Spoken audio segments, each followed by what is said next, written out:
Bien, por lo tanto, entonces es fisiopatológicamente muy diferente tener lo que se conoce como angina crónica estable, en donde las placas arteriomatosas van progresando, bueno, justamente en forma paulatina durante el tiempo, hasta que llega un momento, un umbral de isquemia, que es cuando el paciente comienza a experimentar dolor, y ese dolor, esa situación, se va repitiendo a través del tiempo.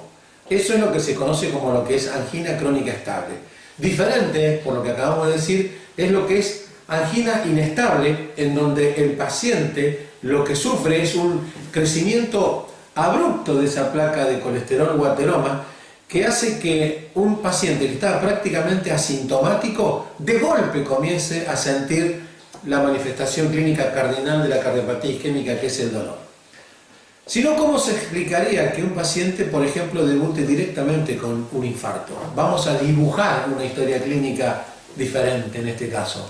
Este es un paciente con los factores de riesgo que ya estuvimos mencionando, porque prácticamente, no podemos decir en forma absoluta, pero prácticamente no existe la cardiopatía isquémica sin la presencia de algunos de los factores de riesgo.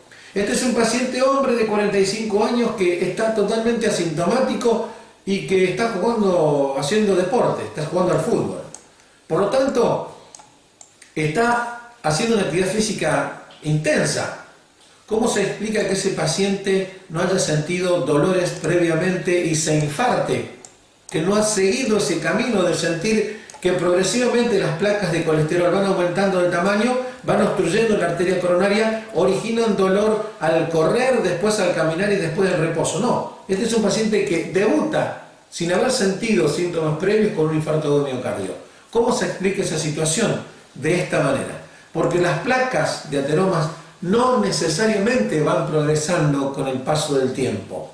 Algunas de ellas, como decimos, tienen un accidente de placa y bruscamente crecen hasta llegar a un nivel de obstrucción de 70, 80 y hasta un 100% de la obstrucción del vaso coronario. Esto es lo que nosotros tenemos que entender, la fisiopatología de lo que es la angina crónica estable y de lo que es la angina inestable.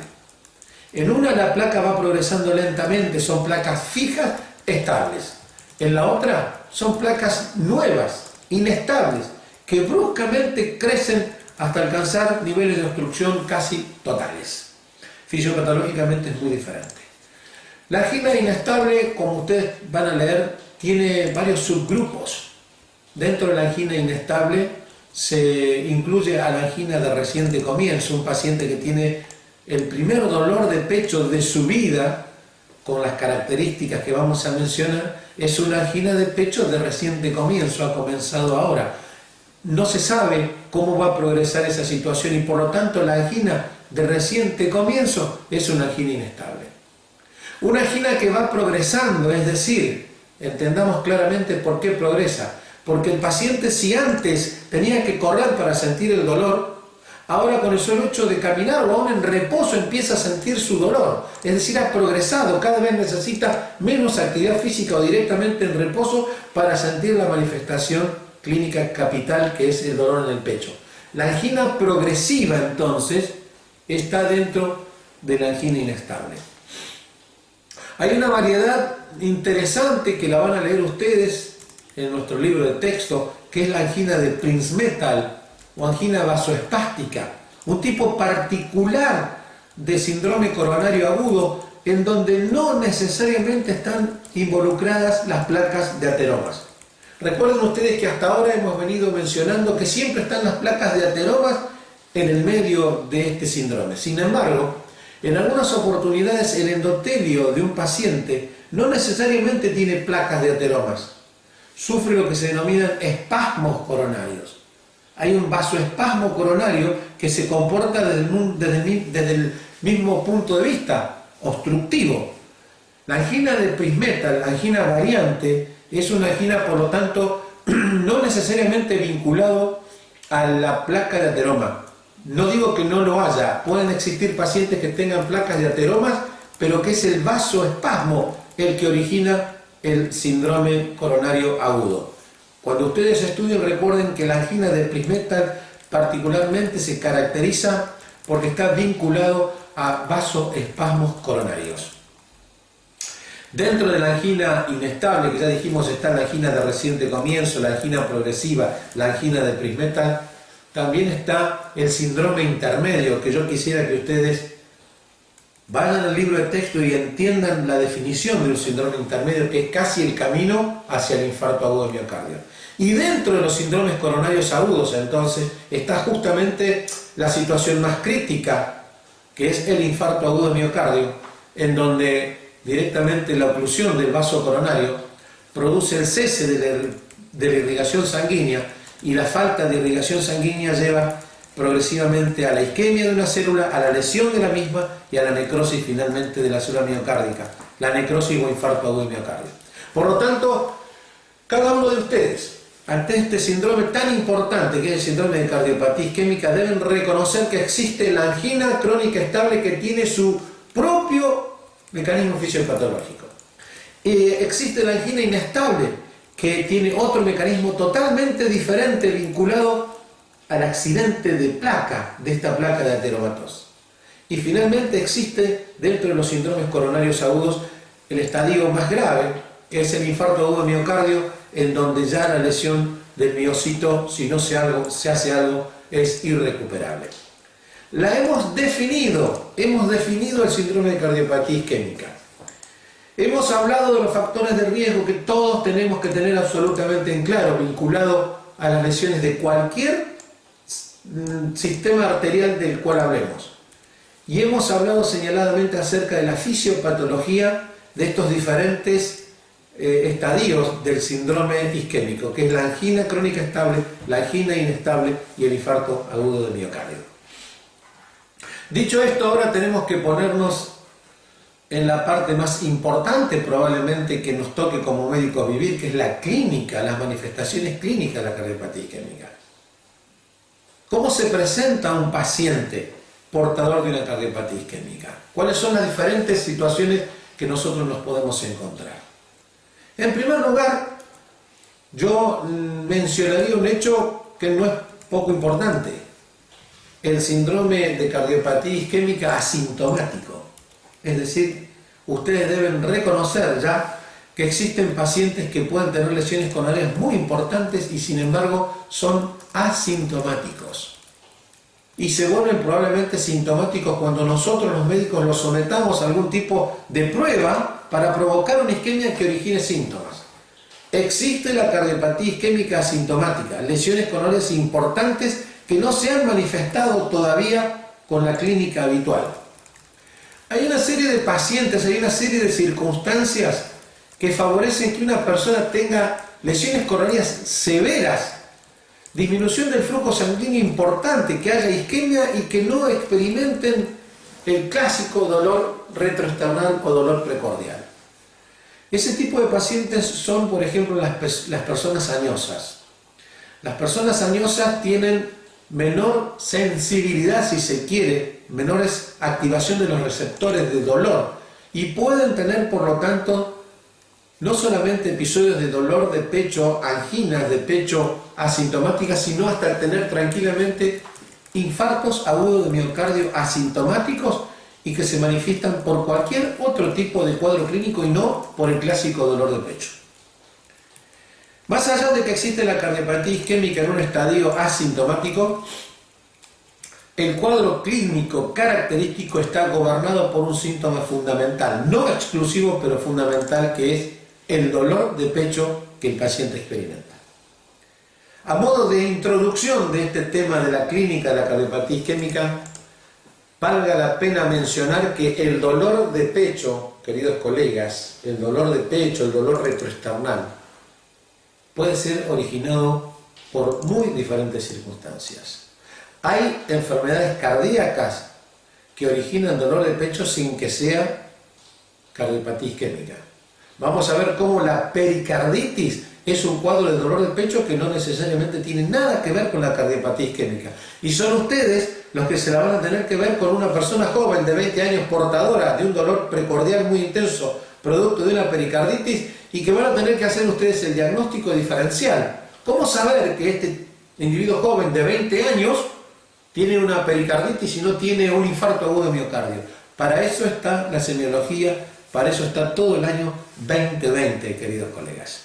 No solamente existen enfermedades cardíacas capaces de simular cardiopatía isquémica, sino existen enfermedades extracardiovasculares. El esófago, un órgano digestivo, es capaz de originar dolores retroesternales en todos similares a una crisis de angina de pecho y hasta de infarto o de miocardio. Otra vez, serán ustedes los que van a tener ante sí el desafío de saber qué es lo que tiene este paciente con este intensísimo dolor de pecho.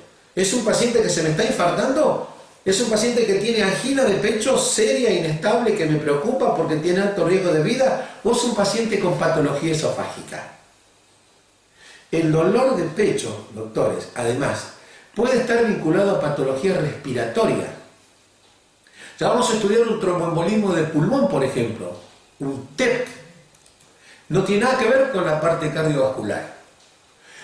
Hay pacientes que pueden tener patología respiratoria del tipo de las neumonías y a veces son muy similares los cuadros clínicos, doctores, y este es el desafío que tienen ustedes este año. Porque esta materia semiología que ustedes van a estudiar se podría llamar tranquilamente diagnóstico diferencial. Porque si todo dolor de pecho fuese un episodio coronario, ¿quién no haría medicina? Pero esto no es así. Existen dolores de pecho muy parecidos por patologías esofágicas, respiratorias y, si me apuran, hasta extratorácicas. Porque pueden existir dolores hasta pancreáticos, vesiculares, que pueden manifestarse en la misma zona donde se manifiestan los problemas coronarios. Ya ven ustedes que tienen por delante una importantísima acción. Tienen que hacer no solamente el diagnóstico, sino que tienen que saber que existen diferentes diagnósticos diferenciales que yo tengo que hacer que me simulan determinados cuadros. Ahora bien, si el paciente llega a la guardia, si el paciente llega al consultorio, muchas veces el cuadro comienza, por ejemplo, en una guardia, con el reconocimiento del síntoma cardinal de un paciente portador de la cardiopatía isquémica, que es el dolor retroesternal. Cuando estudiamos dolor, la semiología del dolor es fundamental. Esto significa que a un síntoma como es el dolor, independientemente de donde esté ese dolor, nosotros le tenemos que sacar el jugo, queridos colegas. Solo que hay muchos de ustedes que a un síntoma como el dolor de pecho le van a sacar un jugo así de grande, se van a hacer una licuadora de lo que le van a sacar. Y hay otros que lamentablemente a un síntoma con el dolor de pecho le van a sacar un juguito así que no alcanza ni para medio vaso. Eso depende de la concentración y del estudio que tengamos durante todo el año. Se lo voy a reiterar durante todo el tiempo. Cada uno de ustedes va a tener la capacidad de generar, de poder sacarle datos a un síntoma determinado. Y eso va a depender del tiempo que le pongan a esta materia, doctores, que es fundamental en la carrera de medicina. Pero ¿cómo empieza el encuentro clásico de un paciente portador de cardiopatía isquémica? Ya dijimos cuánto tiene este paciente, 45 años. Ya dijimos que muchas veces, pero cada vez es más parejo, es un hombre. Ya dijimos que este paciente tiene esos factores de riesgo la mayoría de las veces. ¿Cómo va a llegar a tu guardia este paciente una noche, un domingo a las 3 de la mañana? El paciente que va a venir con un dolor retroesternal producto de la cardiopatía isquémica es un paciente que lo tenemos que reconocer. Hago una digresión. Nadie podrá aprobar esta materia si no sabe todo y cada uno de los datos que un dolor precordial producido por la cardiopatía isquémica origina. Ustedes tienen la obligación de saber todos y cada una de las características semiológicas del dolor retroesternal de la cardiopatía isquémica. Porque, queridos colegas, el cuadro clínico de la cardiopatía isquémica, el cuadro clínico de la angina inestable o hasta de un infarto de un miocardio, se puede sospechar por teléfono. Estos pacientes son los pacientes, nunca hay que hacerlo, pero que se pueden diagnosticar por teléfono. Cuando un médico por teléfono lo interroga, puede sospechar claramente que está ante uno de estos síndromes coronarios agudos que son fundamentales de reconocer porque, entre otras cosas, hay poco tiempo muchas veces que hacer. El diagnóstico tiene que ser realizado con exactitud y precozmente. ¿De qué depende el diagnóstico de la cardiopatía isquémica, doctores? De la anamnesis, del interrogatorio, de las preguntas que yo haga del síntoma cardinal que es el dolor retroesternal. ¿Qué nos va a decir ese paciente? Nos va a decir lo que nosotros le preguntemos. ¿Qué es lo que yo voy a preguntar? Es lo que yo voy a tener que ir aprendiendo durante todo el 2020. La pregunta que va a abrir el interrogatorio ante este cuadro de un síndrome coronario agudo es ¿qué le pasa? ¿Qué siente? Y el paciente va a decir, doctor, estoy asustado, me duele el pecho, porque todo el mundo que tiene dolor en el pecho asocia a un problema de salud serio. Y el paciente va a decir, doctor, estoy muy mal, me siento mal, me duele el pecho. Ese es el motivo de consulta, el motivo que lo trae al paciente.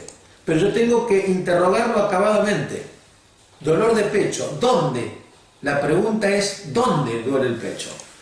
Y semiológicamente empiezo a detectar que el dolor de la cardiopatía isquémica tiene determinadas áreas donde se manifiesta.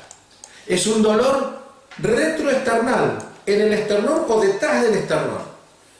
Es un dolor que se irradia relativamente a todo el pecho. ¿Dónde se localiza? Muchas veces en la zona que le llaman la zona de la corbata. Ojo con un paciente que les diga a ustedes tengo dolor en el pecho y me duele acá. Y doctores, en forma exprofesa estoy diciendo me duele acá hasta con las manos. Un paciente que les llegue a la guardia a ustedes y le diga doctor me duele mucho el pecho y me duele acá y se aprieta con las manos así o así en forma de garra, tengan ya toda la artillería preparada pensando que puede ser un síndrome coronario agudo y que por lo tanto hay que actuar con celeridad. Localización del dolor, aquí. ¿Cuándo empezó? ¿En qué momento? Vengo, doctor, porque me empezó este dolor, estaba hasta hace 10 minutos en la cama acostado y me empezó este dolor. Un dolor agudo, un dolor de rápida aparición.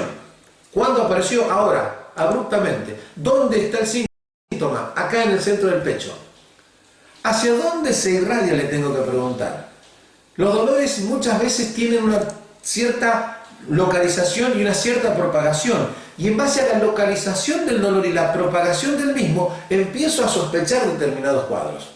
¿Dónde le duele el señor? Acá le duele el pecho. ¿Se corre para algún lado? ¿Se irradia? Sí.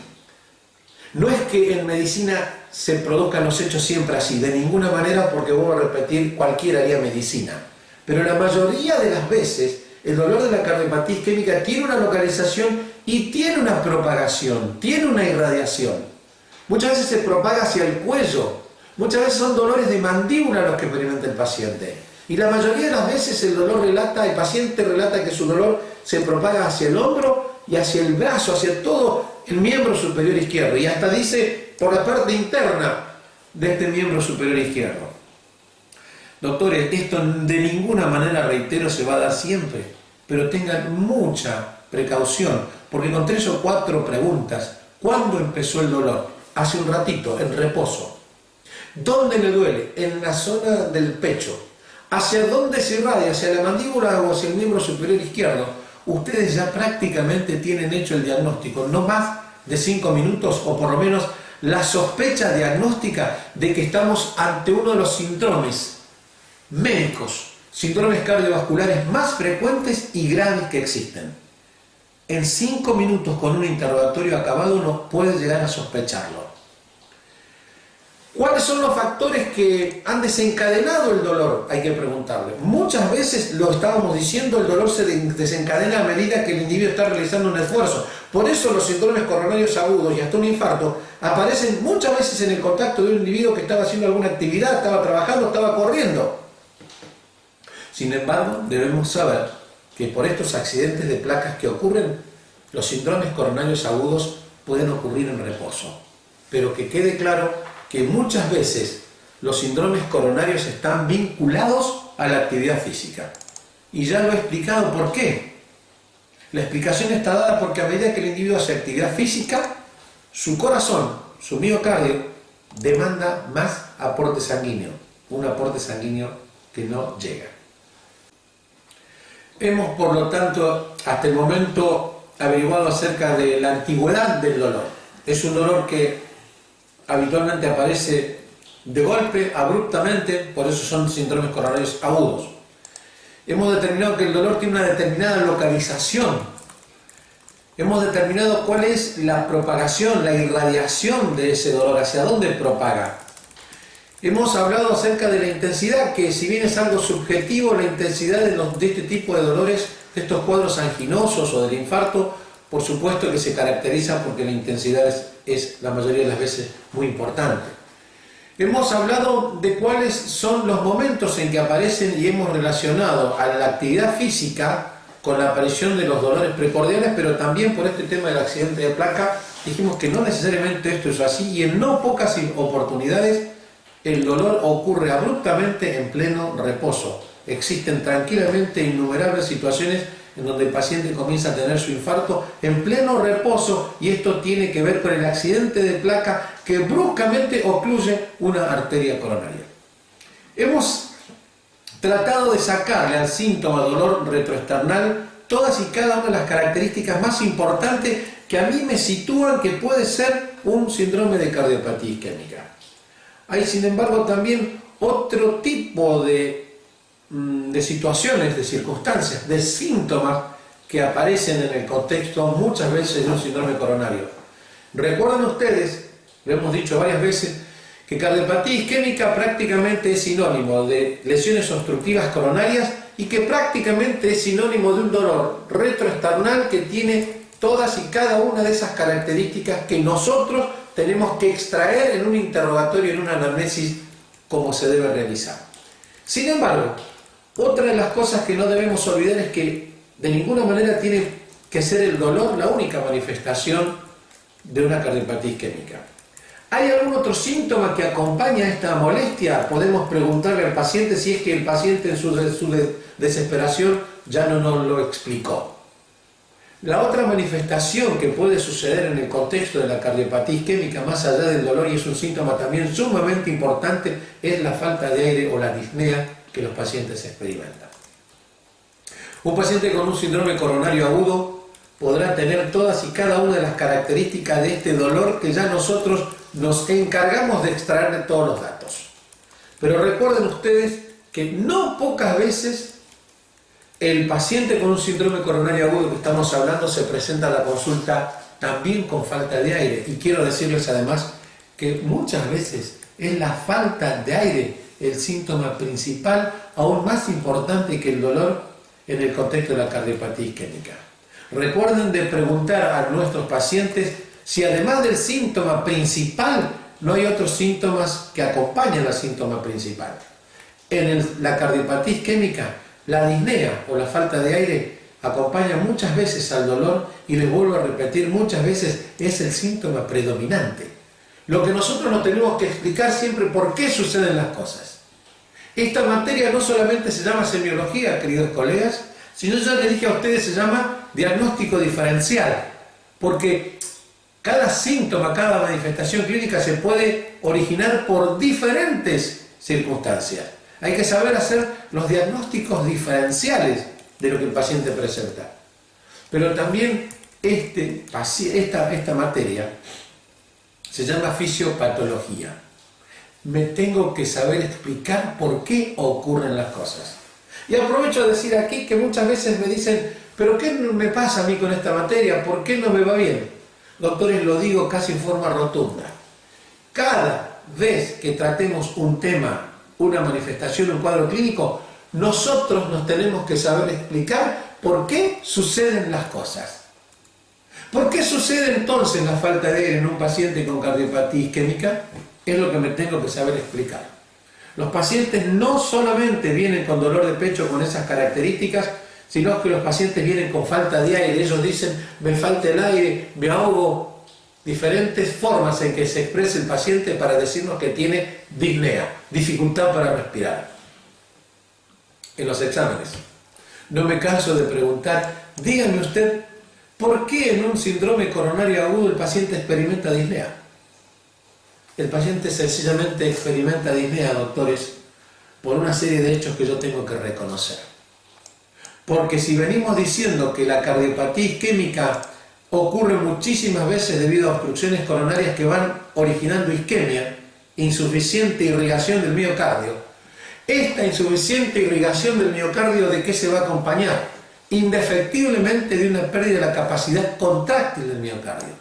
Cae el inotropismo, la función de bomba, porque para que haya una adecuada función de bomba tiene que estar bien irrigado ese miocardio. Eso se llama inotropismo, y con cada bombeo del corazón la sangre circula adecuadamente. Pero cuando hay isquemia, doctores, de diferentes sectores, dependiendo cuál sea la arteria coronaria que está en riesgo, esa isquemia se va a acompañar con una pérdida de la contractilidad. Y entonces va a haber disminución de la motilidad, va a haber hipoquinesia, va a haber una caída del inotropismo, que es una de las cualidades que ustedes han estudiado en fisiología que tiene el corazón. Al caer la función contráctil, al caer la función de bomba, doctores, el corazón eyecta menos sangre, cae el volumen minuto indefectiblemente. Para que nuestro volumen minuto se mantenga necesitamos, entre otras cosas, una adecuada contracción cardíaca. Cuando hay isquemia, la contracción cardíaca cae y entonces al caer la fuerza de bombeo del corazón, cae el volumen minuto, cae el gasto sistólico. Y si cae el gasto sistólico, doctores, hablando en criollo, toda la sangre que no sale como tiene que salir normalmente, queda un remanente en el ventrículo izquierdo. Pero ustedes saben que en una diástole la aurícula izquierda debe vaciar su contenido en el ventrículo izquierdo. ¿Qué pasa en esta circunstancia cuando debido a la pérdida de fuerza de este corazón queda un remanente de sangre en el ventrículo izquierdo? Pues la aurícula izquierda ahora va a encontrar dificultad para vaciarse. ¿Por qué? Porque va a haber una cámara ventricular izquierda con un exceso de sangre que no es normal. ¿Qué es lo que va a suceder si nosotros vamos hacia atrás anatómicamente? Las venas pulmonares son las encargadas de desagotar su sangre en la aurícula izquierda. Pero si la aurícula izquierda encontró el ventrículo izquierdo ya congestionado, ahora esa aurícula izquierda no se va a poder vaciar como corresponde. Y si no se vacía como corresponde, hay un aumento de la vascularidad pulmonar. Las venas pulmonares se congestionan, no se pueden vaciar en una aurícula izquierda porque la aurícula izquierda está con sangre prácticamente estancada. ¿Quiénes forman las venas pulmonares, doctores? Los capilares pulmonares. Y siempre pasa lo mismo. Si el ventrículo izquierdo no se ha vaciado, es la aurícula izquierda la que se va a congestionar. Si la aurícula izquierda no se ha vaciado, son las venas pulmonares las que van a estar congestionadas. Y si las venas pulmonares están congestionadas, los capilares pulmonares son los que llevan sangre a las venas pulmonares. Pues ahora, doctores, son los capilares pulmonares los que van a estar congestionados, van a estar con sangre. Va a aumentar la presión hidrostática, va a aumentar la presión de esos capilares. Y los capilares no son de cemento. La presión hidrostática va a hacer que salga plasma dentro del espacio intravascular o intracapilar hacia el intersticio y de ahí hacia el alveolo. Doctores, los pulmones no pueden tener congestión, los pulmones son secos, tienen que estar. Estos pulmones ahora están congestionados, están llenos de sangre, son pulmones húmedos.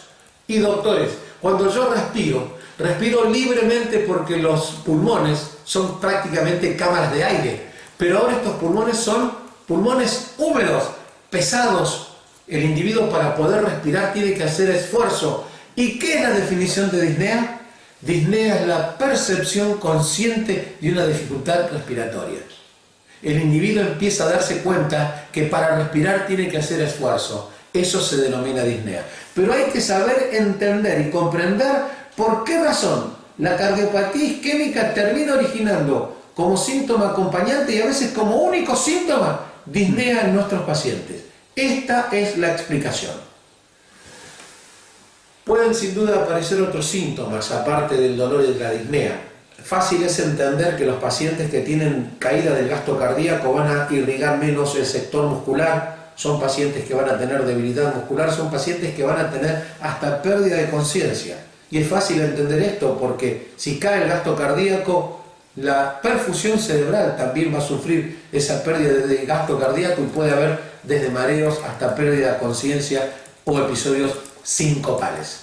Pero doctores, ya está mencionado que la clínica de la cardiopatía isquémica está gobernada por un dolor que tiene muchas características. Características que casi, cosa que no se hacen, se puede diagnosticar telefónicamente. La clínica de la cardiopatía isquémica es esta, y yo redondeo esta primera charla diciendo que este es un paciente, doctores, que va a llegar frecuentemente porque la incidencia de cardiopatía isquémica es alta. Y que este es un paciente que va a tener muy probablemente no uno, sino 2 o 3 factores de riesgo, modificables o no. Y que este paciente con esos factores de riesgo va a llegar a la guardia con un dolor de rápida instalación, un dolor agudo, como son los síndromes coronarios justamente agudos. Y que mi obligación es saber que la clínica soberana de este síndrome coronario está dada por un dolor que tiene muy claras características. Tiene una determinada forma de presentación, aguda, abrupta, paroxística. Tiene una determinada localización. Se suele irradiar hacia determinados sectores clásicos. Suele ser un dolor de mucha intensidad, desencadenada por determinados hechos, aunque a veces dijimos también en reposo, y que además puede estar acompañado claramente de otros síntomas, fundamentalmente el de la disnea, que es el que tenemos que reconocer. Este paciente de 45 años con ese dolor va a ingresar en tu guardia y vas a ser el encargado de diagnosticar un síndrome coronario agudo. Una de las cosas que suceden en nuestra profesión es que no todo dolor retroesternal con características como las mencionadas termina siendo un síndrome coronario. Por eso, una vez que yo entiendo la fisiopatología del síndrome coronario, una vez que yo entiendo la clínica del síndrome coronario, tengo que saber llegar al diagnóstico a través de lo que se llaman las pruebas complementarias, los exámenes que yo voy a realizar. Y doctores, los exámenes que yo voy a realizar en el contexto de la cardiopatía isquémica son fundamentalmente 2. Los tres pilares en los cuales se basa el diagnóstico de un síndrome coronario agudo son: 1, la clínica, que ya hemos mencionado largamente cuáles son las manifestaciones clínicas que tiene este paciente y que yo tengo que tener absolutamente en claro y explicarme por qué suceden las cosas. La clínica. El otro pilar sobre el cual se basa el diagnóstico de la cardiopatía isquémica es la realización de un electrocardiograma para ver los cambios, a veces marcados y agudos, que un electrocardiograma nos muestra clarísimamente en un paciente que está con un dolor retroesternal producto de la cardiopatía isquémica. Vamos a estudiar más tarde cuáles son las manifestaciones, los cambios característicos del electrocardiograma que nos están indicando, que nos están apoyando el diagnóstico de síndrome coronario agudo, que ya lo habíamos sospechado en base a la clínica y que ahora con el electrocardiograma se termina cada vez más por sugerir. Y finalmente, por la realización, la implementación de una serie de pruebas de laboratorio que las vamos a conocer todas. Esos 3 hechos, la clínica, los análisis de laboratorio y el electrocardiograma, son los 3 pilares donde se realiza el diagnóstico de la cardiopatía isquémica.